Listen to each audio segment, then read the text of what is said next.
سبيل الله الذين يقاتلونكم ولا تعتدوا إن الله لا يحب المعتدين واقتلوهم حيث ثقفتموهم وأخرجوهم من حيث أخرجوكم والفتنة أشد من القتل ولا تقاتلوهم عند المسجد الحرام حتى يقاتلوكم فيه فَإِن قَاتَلُوكُمْ فَاقْتُلُوهُمْ كَذَلِكَ جَزَاءُ الْكَافِرِينَ فَإِنِ انْتَهَوْا فَإِنَّ اللَّهَ غَفُورٌ رَحِيمٌ وَقَاتِلُوهُمْ حَتَّى لَا تَكُونَ فِتْنَةٌ وَيَكُونَ الدِّينُ لِلَّهِ فَإِنِ انْتَهَوْا فَلَا عُدْوَانَ إِلَّا عَلَى الظَّالِمِينَ آمَنْتُ بِاللَّهِ صدق اللہ العظیم۔ پڑھیے الصلاۃ والسلام علیکہ یا سیدی یا رسول اللہ وعلی آلک واصحابک یا حبیب اللہ۔ الصلاۃ والسلام علیکہ یا سید المرسلین وعلی آلک واصحابک یا رحمۃ للعالمین صلی اللہ علیہ وسلم۔ سورہ البقرہ شریف اور اس کی آیت نمبر 190 سے 193 تک، پارہ نمبر 2 اور اس کا رکوع نمبر 8۔ یہ وہ آیات بینات ہیں، 4 آیات بینات جس کے اندر ایک ہی مضمون ہے، اور وہ یہ ہے کہ آپ جانتے ہیں کہ اول ابتدا میں اہل اسلام کو ابھی جہاد کی اجازت نہ تھی، یعنی جواباً لڑائی کرنے کی، تلوار اٹھانے کی اجازت نہ تھی۔ یہی وجہ تھی کہ جب کفار کا حد سے زیادہ ظلم ہوا تو پھر سرزمین مکہ سے ہجرت کا حکم آیا، اور اس سے پہلے بھی 2 ہجرتیں مکہ شریف سے حبشہ کی طرف ہوئی، اور اس کے بعد بڑی ہجرت مکہ شریف سے مدینہ شریف کی طرف ہوئی۔ تو یہ وہ حالات تھے کہ جہاں ابھی تلوار اٹھانے کی اجازت نہ تھی۔ حضور علیہ الصلوۃ والتسلیم مکہ سے مدینہ شریف تشریف لے گئے، اور آپ کے پیچھے آپ کے اصحاب بھی آ گئے، کچھ چند ایک رہ گئے۔ وقت گزرتا رہا، 6 ہجری آ گیا۔ 6 ہجری کے اندر حضور علیہ الصلوۃ والتسلیم اپنے اصحاب کے ساتھ عمرہ کی نیت کر کے احرام باندھ کے مدینہ شریف سے مکہ شریف کی طرف چلے۔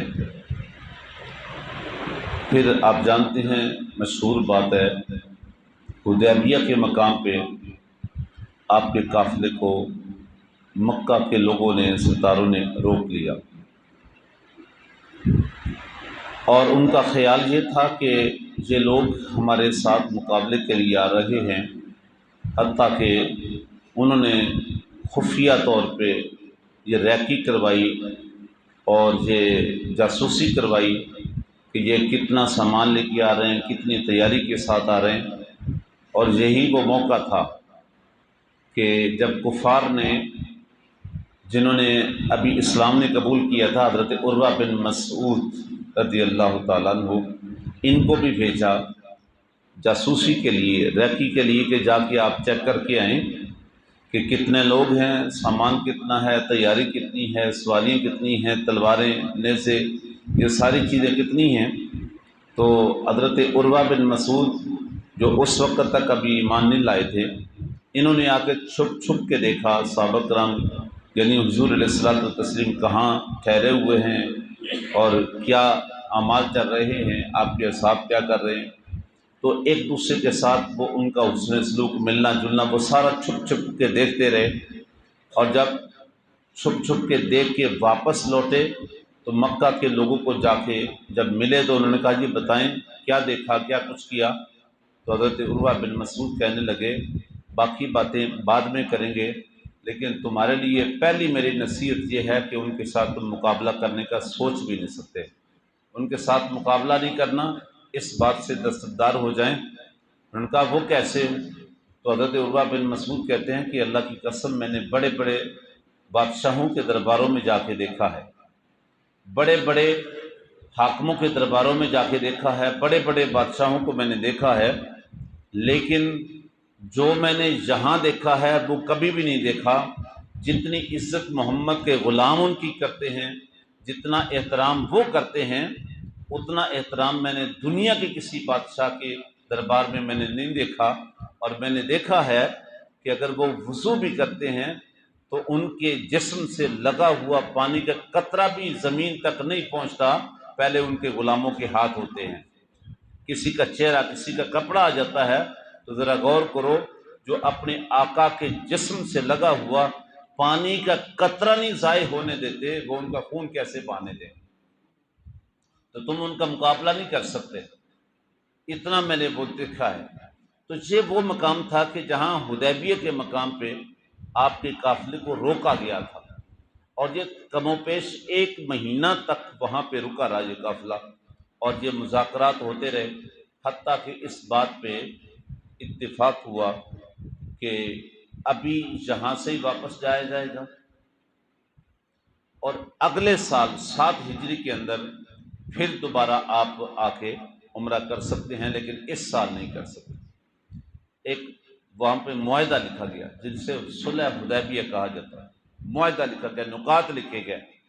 اب یہ بڑی لمبی تفصیل ہے کہ وہ معاہدے میں نکات کیا تھے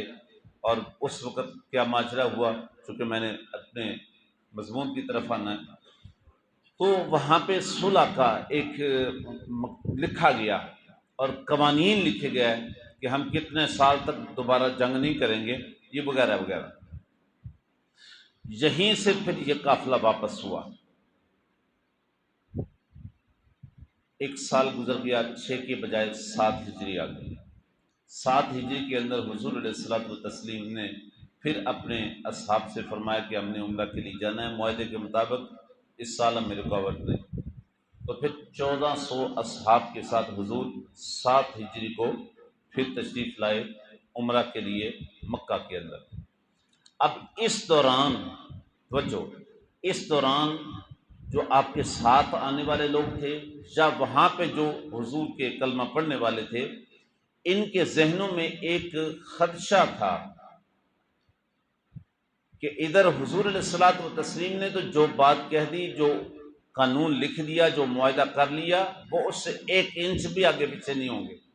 وہ تو اپنی بات کا پاس رکھیں گے، وہ تو اپنی بات کی اوپر پہرا دیں گے، وہ اپنی بات پہ پورا اتریں گے، لیکن یہ جو لوگ ہیں نا مکہ کے، ان کا اعتبار نہیں کیا جا سکتا، ان کے اوپر شک ہے، یہ اپنی بات پہ قائم رہیں نہ رہیں۔ تو صحابہ کرام کے ذہنوں میں یہ خوف تھا کہ کہیں یہ دھوکہ دہی نہ ہو، کہیں یہ اپنے وعدے سے پھر نہ جائیں، اپنے معاہدے سے ہٹ نہ جائیں، اور کہیں یہ حضور علیہ الصلوۃ والتسلیم کو نقصان نہ پہنچائیں، حضور کے اصحاب کو نقصان نہ پہنچائیں۔ تو یہ خدشہ موجود تھا ان کے ذہنوں میں، اور اللہ کی قدرت دیکھیے، حضور علیہ الصلوۃ والتسلیم کے اصحاب کے ذہنوں میں جو خدشہ آیا، ایک ڈر اور خوف آیا کہ کہیں یہ اپنی باتوں سے پھر نہ جائیں، لیکن ادھر ہم تو اپنے وعدے کے پاسدار ہیں، جو حضور نے معاہدہ کر لیا اس کے پاسدار ہیں، یہ لوگ نہ پھر جائیں۔ ابھی یہ خدشہ ذہنوں میں آیا، اللہ نے جبریل امین کو یہ آیات دے کر حضور کے پاس بھیج۔ اس وقت یہ آیات پورا مضمون آ گیا، اور بعض مفسرین نے لکھا ہے کہ جو جہاد کرنے کی اجازت کے لیے پہلا پیغام آیا وہ یہی تھا، بعض نے یہی لکھا۔ ان کو پھر اجازت آ گئی ان آیات کے اندر کہ اگر وہ لوگ اپنے وعدے سے پھریں اور تمہارے مقابلے میں آنے کی کوشش کریں، تمہارے ساتھ لڑائی کریں، تو چونکہ اس سے پہلے تلوار اٹھانے کی اجازت نہ تھی، اب یہ آیات آ گئی کہ محبوب اپنے غلاموں سے کہہ دو، اس کا خوف نہ رکھیں کہ ہم تو اپنے وعدے کے پاسدار ہیں، ہم تو تلوار اٹھا نہیں سکتے۔ اگر یہ لوگ اپنے وعدے سے پھر جائیں یہ لوگ تمہارے مقابلے میں کھڑے ہو جائیں تو پھر تمہیں بھی اجازت ہے ان کی گردنیں اڑا کے رکھ دیں، پھر تمہیں بھی اجازت ہے ان کا مقابلہ کرنے کے لیے تلوار اٹھا لینا، جہاد کی اجازت آ گئی۔ تو اس وقت یہ آیات بینات کا نزول ہوا اور فرمان خدا ہوا وَقَاتِلُوا فِي سَبِيلِ اللَّهِ الَّذِينَ يُقَاتِلُونَكُمْ، اور اللہ کی راہ میں لڑو ان سے جو تم سے لڑتے ہیں۔ بات بالکل سمپل سا فارمولہ ہے کہ اگر یہ لوگ تمہارے مقابلے میں کھڑے ہو جائیں تو پھر تمہیں بھی ان کی پرواہ کرنے کی ضرورت نہیں، پھر ان کے مقابلے کے لیے تلوار اٹھا لینا۔ وَلَا تَعْتَدُوا، لیکن اسلام نے اپنے ماننے والوں کو دیکھیں جنگ کے بھی اصول بتائے، اللہ جنگ کے بھی اصول بتائے۔ یہاں تو بندہ تھوڑی سی عداوت کی وجہ سے سارے اخلاقیات ہی بھول جاتا ہے، یہاں تو لڑائی کے اندر وہ ساری چیزیں اور کوشش کرتا ہے کہ میں اگلے کو برباد کر کے رکھ دوں، جو کچھ کر سکتا ہوں کروں، لیکن نہیں، اسلام نے تو لڑنے کے بھی اصول بتائے، جنگ کے بھی اصول بتائے، اور اس سے حسین کوئی دین ہو نہیں سکتا۔ حتیٰ کہ ایک قافلے کے ایک لشکر بھیجا جا رہا تھا دشمنوں کے مقابلے کے لیے، تو حضور علیہ الصلوۃ والتسلیم حضور علیہ الصلوۃ والتسلیم نے سالار قافلہ کو بلایا اور روانہ ہونے سے پہلے فرمایا کہ میں محمد کا تمہیں حکم ہے کہ وہاں جا کے ان کی عورتوں کو قتل نہیں کرنا، ان کے بچوں کو قتل نہیں کرنا، ان کے بوڑھوں کو قتل نہیں کرنا، ان کے سایہ دار درختوں کو نہیں کاٹنا، ان کی فصلوں کو تباہ نہیں کرنا، اور جہاں ان کی اناج کا ہو، جہاں ان کی خوراک ہو، وہاں پہ تم نے اس کو برباد نہیں کرنا۔ کتنا حسین دین ہے، مقابلے کے لیے جا رہے ہیں، دشمنوں سے لڑائی کے لیے نکل رہے ہیں، دشمن ہے مقابلے کے لیے وہ اترنے والے، ان کا مقابلہ کرنے کے لیے جا رہے ہیں، لیکن ابھی بھی حضور علیہ الصلوۃ والتسلیم رحمت للعالمین ہونے کا ثبوت ہے۔ آپ کے سر پہ چونکہ رحمت للعالمین کا تاج رکھا ہے، ابھی بھی دشمنوں کی عورتوں پہ بھی رحم کھا رہے ہیں، ان کے بچوں پہ رحم کھا رہے ہیں، ان کے بزرگوں کو نیچے، ان کے راہبوں کو، اور ان کے وہ لوگ جو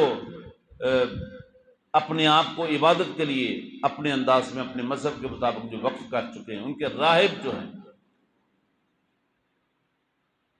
ان کو نہیں چھیڑنا جاتا، ان کو جا کے قتل و غارت نہیں کرنی، کیسی بات۔ تو اس آیت میں فرمایا کہ وَلَا تَعْتَدُوا، حد سے نہیں بڑھنا، یعنی جو تمہارے مقابلے میں لڑائی کے لیے تلوار اٹھائے اسی سے مقابلہ کرنا، اسی کی قتل کرنا ہے۔ وَلَا تَعْتَدُوا، حد سے نہیں بڑھنا۔ یہاں تو لوگ قتل کے بدلے میں حد سے بڑھ جاتے ہیں، کتنے واقعات ایسے ہیں۔ یہ پچھلے ماہ رمضان میں ادھر امن آباد میں تھا، تو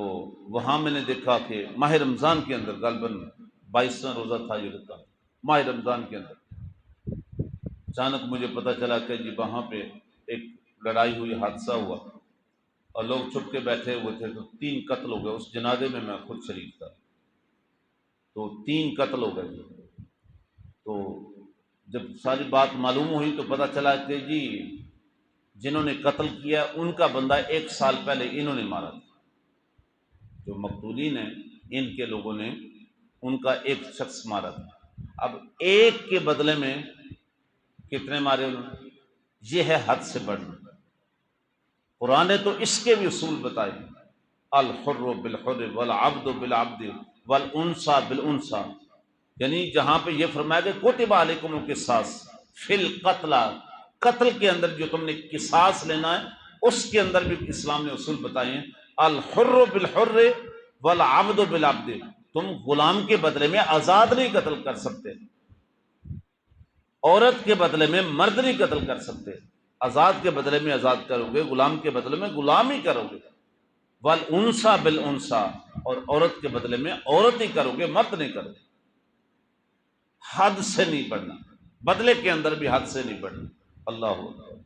تو فرمایا کہ ولا تعتدوا، حد سے تجاوز نہیں کرنا،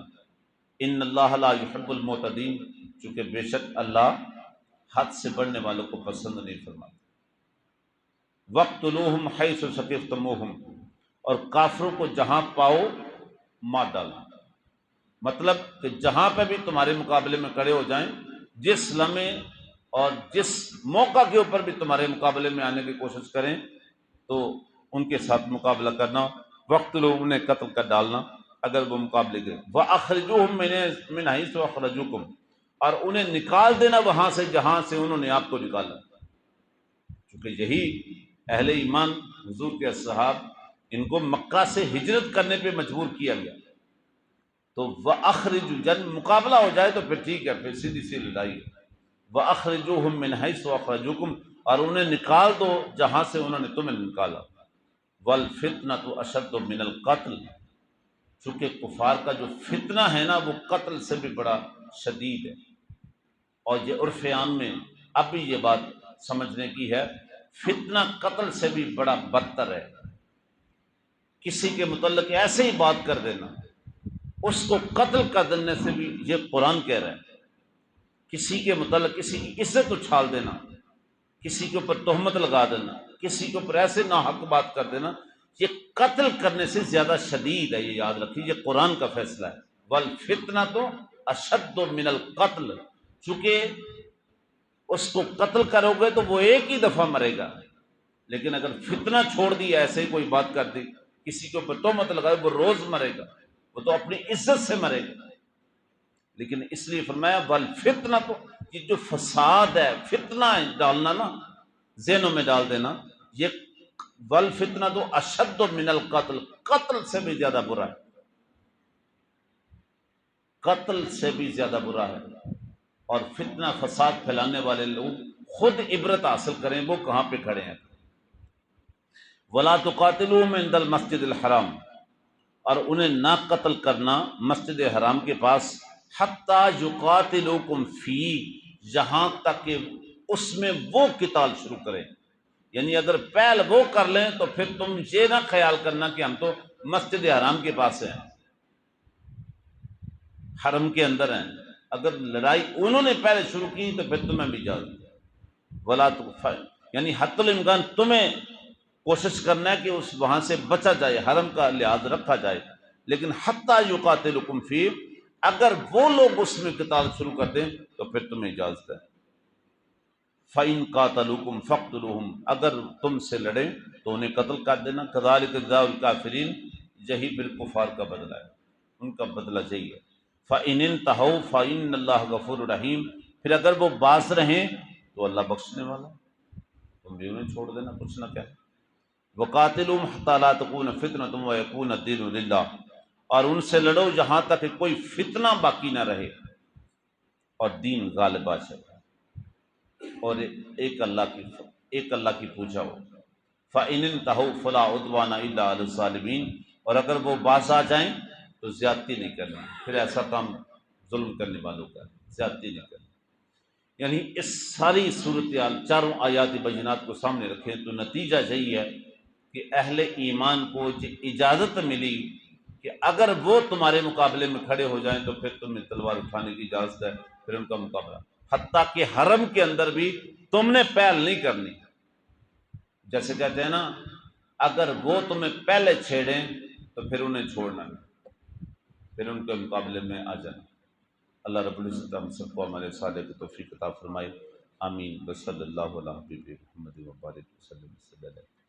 الصلاۃ والسلام علیک یا سیدی یا رسول اللہ وعلی آلک